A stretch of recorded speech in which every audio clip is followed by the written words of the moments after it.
Hi, I'm Emily, and I'm 35 years old. I work as a senior project manager at a construction firm, a position I've earned through years of hard work. Last year, I achieved my dream by purchasing a cozy apartment in the heart of the city.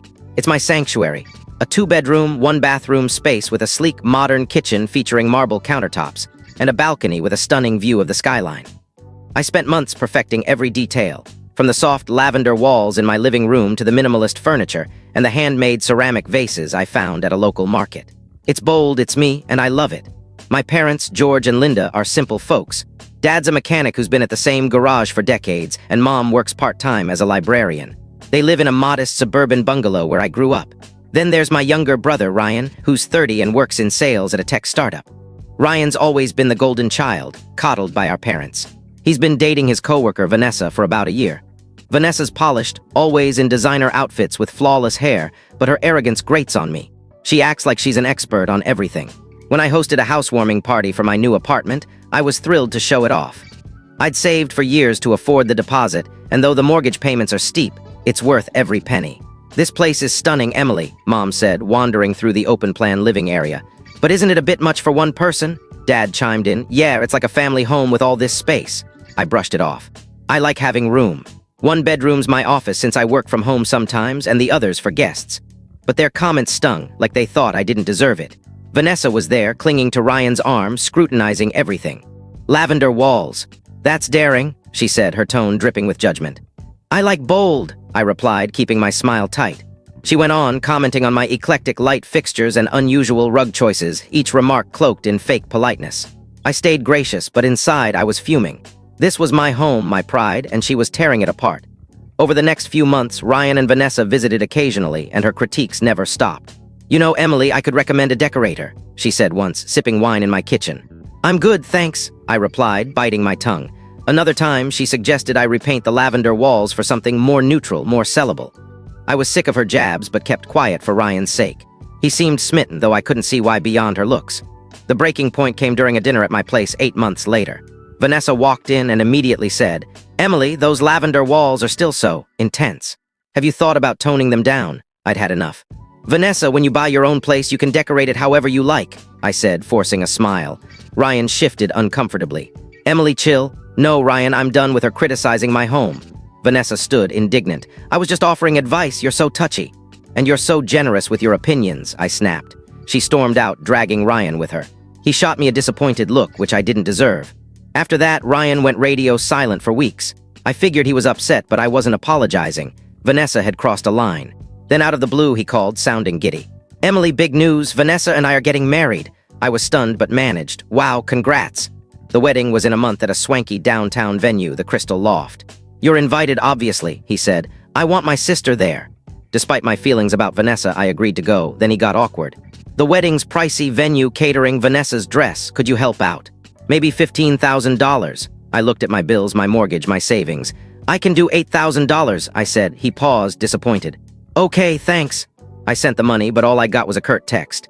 "Thanks, no call, no warmth." Days later, Mom called, insisting I come over for a serious talk. I braced for a lecture about the wedding funds.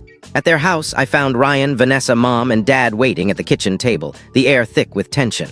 "What's this about?" I asked. Mom cut to the chase. "Ryan and Vanessa need a place to live after the wedding." I frowned. "Don't they rent a place downtown? It's tiny and the area's sketchy," Ryan said.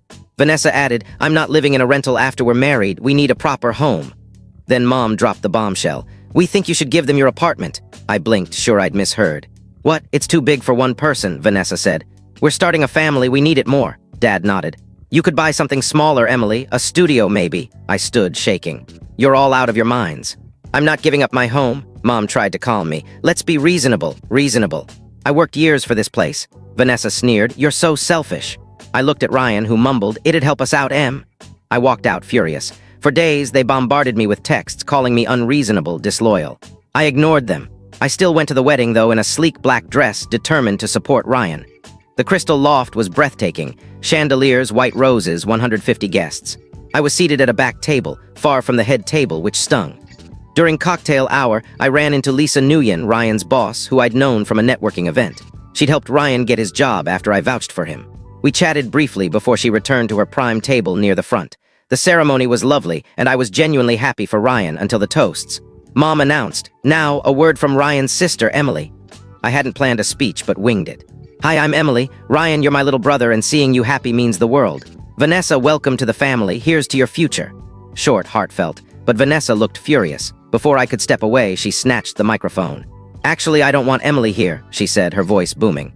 She's selfish and greedy. Her wedding gift, a measly $1,000 when we asked for her apartment, and I'm 35 years old. Empty apartment she doesn't need. I work as a senior project manager at a construction firm. My position I've earned through years of hard work. Vanessa, can we talk privately? Last year, I achieved my dream by purchasing everyone should know who you really are. I reached again, and she slapped me hard across the face. A two-bedroom, one-bathroom space with a sleek, modern glared at me as if I marble countertops. Ryan stared at his place, stunning. Even Vanessa's parents nodded approvingly. I spent months perfecting every detail. Don't make a scene, Emily. Leave lavender walls in my living room to the minimalist furniture, humiliated, and the handmade ceramic vases I found. Emily, are you okay? I'll drive you home. It's me, and I protested, but she insisted. My parents, George and Linda, are simple folks. I've helped Ryan so much. Dad's a mechanic, his job, sent money to him and our parents, and Mom works part-time as a librarian. What happened was wrong. They live in a modest suburban bungalow trying to scrub away the night. Then there's my younger brother, my phone was flooded with messages. And works in sales. Mom screamed through the phone. Ryan and Vanessa got fired. Lisa sent them termination emails. He's been dating his coworker Vanessa for about a year. I didn't do anything. Vanessa's polished. You're friends with designer outfits with flawless hair. But her Lisa fired them, that's her call. She acts like she's an expert on Mom, Dad, Ryan, when I hosted a housewarming party for my new apartment, Monday morning they showed up at my apartment. I'd saved for years as I got ready for work as Ryan, and though the mortgage payments are steep, Mom and Dad, it's worth every penny. On my apartment door. This place is stunning, Emily. Frozen in my kitchen, wandering through the open living area. Emily, isn't it a bit much for one person? Mom's voice was sharp. Yeah, it's like a family home with all this space. You got Ryan and Vanessa fired, you owe them. I like having shrill tone cut through. One bedroom's my office since I work from home sometimes, and the others or I swear you'll regret it. But their comments stung, like something inside me deserve it. Vanessa was there, bending to Ryan's arm, scrutinizing Ryan's rent, helping Lavender Dad with bills, even giving $8,000 for their wedding with judgment. And this was my reward. I like bold, being humiliated at a wedding, slapped in front of 150 people. She went on, commenting on my eclectic light fixtures and unusual rug choices. I set my much remark called building fake politeness. There's a disturbance at my apartment, but inside I was fuming. Within minutes a guard arrived, his voice she was tearing it apart. You need to leave now, or over the next few months, Ryan and Vanessa visited occasionally. This is a family matter. Critiques never stopped. Vanessa's insults. You know, Emily, I could recommend a decorator. Their voices echoing down sipping the hall. Wine in my kitchen. I locked the door and sank onto my couch. I replied, the lavender walls of my living room. Another time, she suggested I repaint the lavender walls for something more neutral, more marble countertops. I was sick of her jabs, but kept quiet for Ryan's sake. They couldn't take it from me, though I couldn't see why beyond her looks. Relentlessly with their breaking point came during a dinner at one angrier than the last. Later, Mom Vanessa walked in and immediately Dad rambled about Emily, those lavender walls are still so. Just talk to Lisa, Ann. Have you thought about toning them down? Vanessa's messages were venomous. Vanessa, when you buy your own place, you can decorate it however you like. I didn't respond. I said, forcing a smile. Instead, I blocked their numbers for good and removed them from every social media platform. No, Ryan, I'm done with criticizing my home. That afternoon, I texted Lisa to thank her for driving me home from the wedding. I didn't mention the virus with your opinions, I snapped. But curiosity gnawed, dragging Ryan with Lisa replied, he shot me a disappointed look, better than how they treated you. After that, Ryan went radio through a mutual friend. I learned the truth. He was upset. Ryan and Vanessa hadn't been fired. Vanessa had crossed a line. They'd botched a major client deal at work, costing the company Emily, a six-figure contract. Vanessa and I are getting married. Lisa had been planning to let them go for managed. The wedding timing was just a coincidence. The wedding was in a month at a knowing this felt like a weight lifting off my shoulders. They're invited, obviously, he said. Over the next few weeks, I threw myself into work, despite my feelings landing about a big promotion that came with a raise. It got awkward. I used the extra money to upgrade my catering Vanessa's dress, adding a cozy reading nook by the balcony, maybe $15,000 and a shelf for my favorite bills, my mortgage, my savings. Friends started visiting more often. $8,000. Real friends, like Lisa, disappointed, who admired my space without judgment. I sent the money, but all I got was a Lisa laughed. Those lavender walls are so you, Emily. Days later, Mom called, insisting I come over for a serious lighter than I had in months. I braced for a lecture about the wedding, trying to reach me. At their house, Mom sent a letter playing the Mom and Dad. We just wanted the best for Ryan. The air, Dad left voicemails through a cousin's phone, insisting I make things right. Ryan and Vanessa need a place to live after the wedding. I frowned, but security turned them away. Don't they rent a place downtown? I heard tiny in the area that they'd moved into a cramped rental on the edge of town. I'm not living in a rental after we're married. We need a proper home. Part of me felt a pang of pity, Mom dropped the bombshell. They'd made their choices. Give them your apartment. One sunny morning, I stood on my balcony, sipping coffee and watching the city hum below.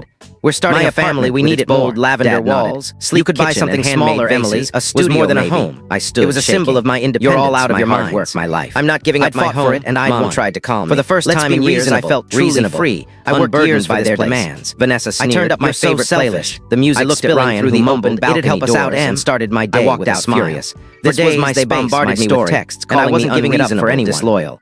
I ignored them. I still went to the wedding, though, in a sleek black dress, determined to support Ryan. The crystal loft was breathtaking. Chandeliers, white roses, 150 guests. I was seated at a back table, far from the head table, which stung. During cocktail hour, I ran into Lisa Nguyen, Ryan's boss, who I'd known from a networking event.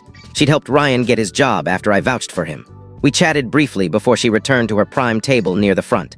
The ceremony was lovely, and I was genuinely happy for Ryan until the toasts. Mom announced, "Now, a word from Ryan's sister, Emily."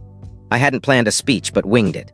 "Hi, I'm Emily. Ryan, you're my little brother, and seeing you happy means the world. Vanessa, welcome to the family. Here's to your future."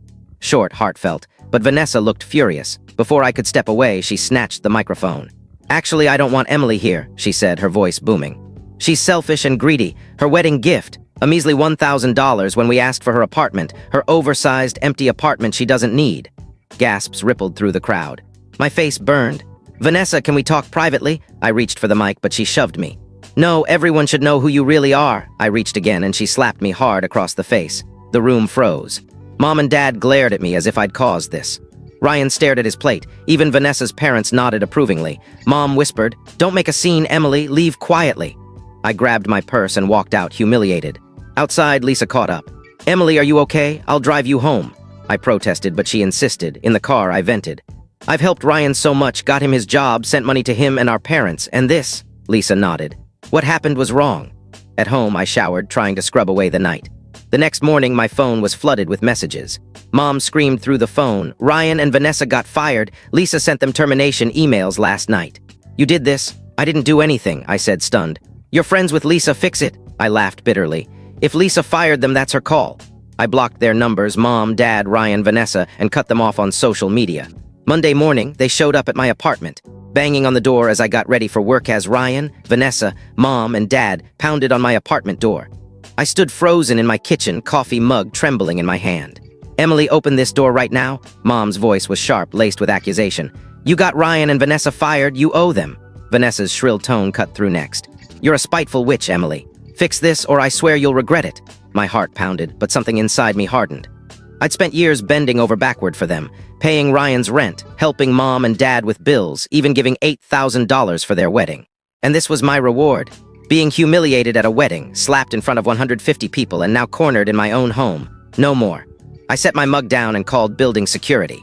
"There's a disturbance at my apartment," I said calmly. Within minutes, a guard arrived, his voice firm. "You need to leave now or I'll call the police." Mom gasped, "This is a family matter." But Vanessa's insults faded as they were escorted out, their voices echoing down the hall. I locked the door and sank onto my couch, the lavender walls of my living room glowing softly in the morning light. This apartment, my sanctuary with its marble countertops and skyline view, was mine. I'd earned it. They couldn't take it from me. My phone buzzed relentlessly with their texts and voicemails, each one angrier than the last.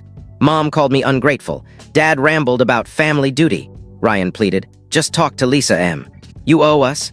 Vanessa's messages were venomous, accusing me of sabotaging their lives. I didn't respond.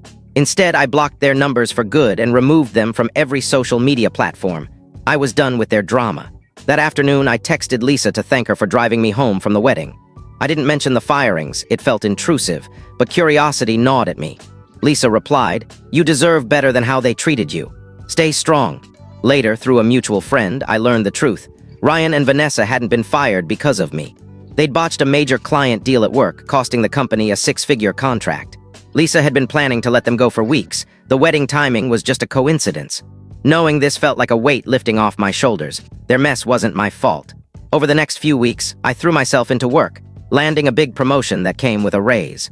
I used the extra money to upgrade my apartment, adding a cozy reading nook by the balcony with a plush armchair and a shelf for my favorite books. Friends started visiting more often. Real friends, like Lisa, who admired my space without judgment. One evening over wine, Lisa laughed. "Those lavender walls are so you, Emily. Don't ever change them." I grinned, feeling lighter than I had in months. My family didn't stop trying to reach me. Mom sent a letter playing the guilt card. "We just wanted the best for Ryan." Dad left voicemails through a cousin's phone, insisting I make things right. Ryan and Vanessa even tried showing up at my office once, but security turned them away. I heard through the grapevine that they'd moved into a cramped rental on the edge of town, struggling to find new jobs. Part of me felt a pang of pity, but it faded fast. They'd made their choices. One sunny morning, I stood on my balcony, sipping coffee and watching the city hum below. My apartment, with its bold lavender walls, sleek kitchen, and handmade vases, was more than a home. It was a symbol of my independence, my hard work, my life. I'd fought for it, and I'd won. For the first time in years, I felt truly free, unburdened by their demands. I turned up my favorite playlist, the music spilling through the open balcony doors, and started my day with a smile. This was my space, my story, and I wasn't giving it up for anyone.